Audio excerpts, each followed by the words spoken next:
অনুরাগের ছোঁয়ার আজকের পর্বে দেখতে পাবেন রূপা তার মাকে জিজ্ঞেস করে এইবার আমরা কি করব। তখন দীপা বলে তুই ওই বাড়িতে যাবি, ডাক্তার বাবুর ওষুধগুলো পাল্টে ফেলবি, তারপরে আমরা দেখব ওষুধগুলো না খেয়ে উনি ভালো আছে কিনা, তারপরে আমি লাবণ্যকে অনাথ আশ্রম থেকে বের করে নিয়ে আসব। এইদিকে লাবণ্যকে যখন সবাই খাওয়ার জন্য জোর করে লাবণ্য বলে ভিক্ষার টাকায় আমি কোনো কিছু খাবো না। লাবণ্য মনে মনে ভাবে ভালো মা যদি আমাকে এখান থেকে নিয়ে না যায় তবে আমি তোমার কাছে চলে আসবো মা। এরপরে রূপা বাড়িতে ঢোকার সঙ্গে সঙ্গে বাড়িতে অশান্তি শুরু হয়ে যায়। উর্মি তাকে বাড়ি থেকে বেরিয়ে যেতে বলে। তখন রূপা বলে আমি একটা দরকারে এসেছি, কাজটা করে আমি এখান থেকে চলে যাব। সোনা বলে তুমি কি করতে চাইছো, আমরা কিছু বুঝি না মনে করেছ?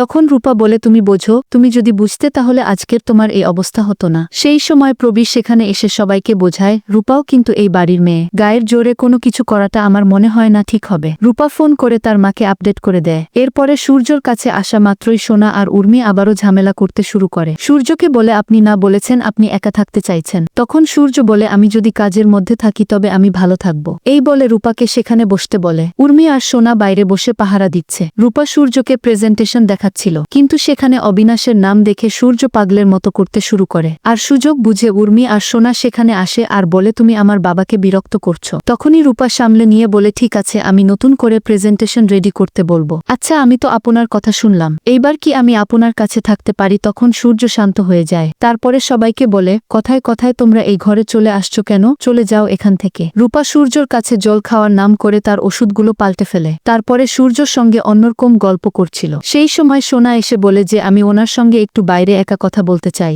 আসলে আমি ওনার সঙ্গে খারাপ ব্যবহার করেছি তো। তারপরে বাইরে এসে রূপা জিজ্ঞেস করে কি হয়েছে। সোনা বলে ব্যাগপত্র নিয়ে বেরিয়ে যাও এই বাড়ি থেকে। বাবার সঙ্গে ইমোশনাল কথা বলে কি প্রমাণ করতে চাইছো? রূপা বলে তোমার কথায় বেরিয়ে যাব। তখন সোনা বলে এই বাড়িতে আমার কথাই চলে, বলে যেই অধিকারের জোরে তুমি আমাকে এই কথাগুলো বলছো মনে রাখবে সেই অধিকারটা কিন্তু আমারও আছে। তারপর রূপা সেখান থেকে চলে গেলে সুযোগ বুঝে উর্মি সূর্যর প্রোটিন ড্রিঙ্কে ওষুধ মিশিয়ে সূর্যকে জোর করে খাইয়ে দেয়া। ওষুধ খাওয়ার সঙ্গে সঙ্গে সূর্য অজ্ঞান হয়ে পড়ে যায়। তারপরে দীপা আর রূপা যখন কথা বলছিল সেই সময় দীপাকে ফোন করে বলে যে যা কেমন একটা করছে, তুমি এখানে চলে আসো, তুমি আসলেই সবটা সামলাতে পারবে। রূপা দীপাকে বলে তুমি যাবে নাকি আমি যাব? তখন দীপা বলে এইবার তো আমাকেই যেতে হবে। বন্ধুরা আপনাদের মতামত কি কমেন্ট করে জানান, আর পরবর্তী আপডেট পেতে অবশ্যই আমার চ্যানেলটি সাবস্ক্রাইব করুন।